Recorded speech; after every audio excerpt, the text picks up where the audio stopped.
Retour au calme sur les marchés plus détendus. Le CAC franchit de nouveau le seuil des 6500 points sous l'effet d'un Vladimir Poutine qui s'est voulu rassurant hier. Le président russe entend augmenter ses livraisons de gaz à destination de l'Europe. Rassurant aussi le report provisoire du risque de défaut des États-Unis sur leur dette. Wall Street reprenait des couleurs hier après la proposition de Mitch McConnell, le leader de la minorité républicaine au Sénat, quant à une suspension du plafond de la dette américaine jusqu'en décembre. Les démocrates se sont dit prêts à accepter l'offre et d'éviter ainsi une situation de défaut. Et puis un autre élément rassure, il s'agit de la perspective d'une rencontre virtuelle avant la fin de l'année entre Joe Biden et Xi Jinping. Une nouvelle annoncée hier à l'occasion d'une rencontre à Zurich entre des hauts responsables américains et chinois. La pression se relâche du côté des rendements obligataires. Les cours du pétrole marquent une pause après un plus haut de 3 ans. Les prix du gaz, qui bondissaient de près de 40% en séance hier, marquent eux aussi un temps d'arrêt.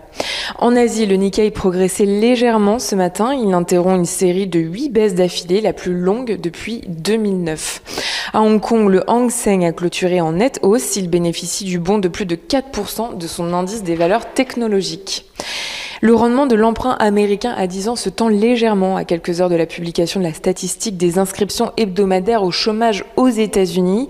Hier, le cabinet ADP nous faisait part d'une forte accélération des créations d'emplois dans le secteur privé en septembre, mais les données officielles, celles qui pourraient avoir un impact sur le calendrier du tapering de la Fed, sont attendues demain. La BCE, de son côté, réfléchit à un nouveau programme d'achat d'actifs. Il viserait à empêcher de nouvelles perturbations sur les marchés au moment où le PEPP s'achèvera.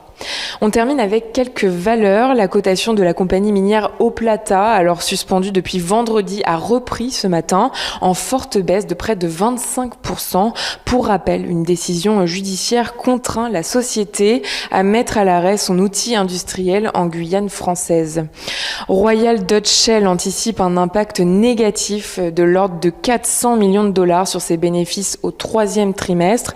Le groupe fait les frais de dégâts causés par le passage de l'ouragan Ida en août dernier dans le golfe du Mexique. Le pétrolier a par ailleurs signalé que la flambée des prix du gaz naturel et de l'électricité renforcerait sa trésorerie au 3e trimestre.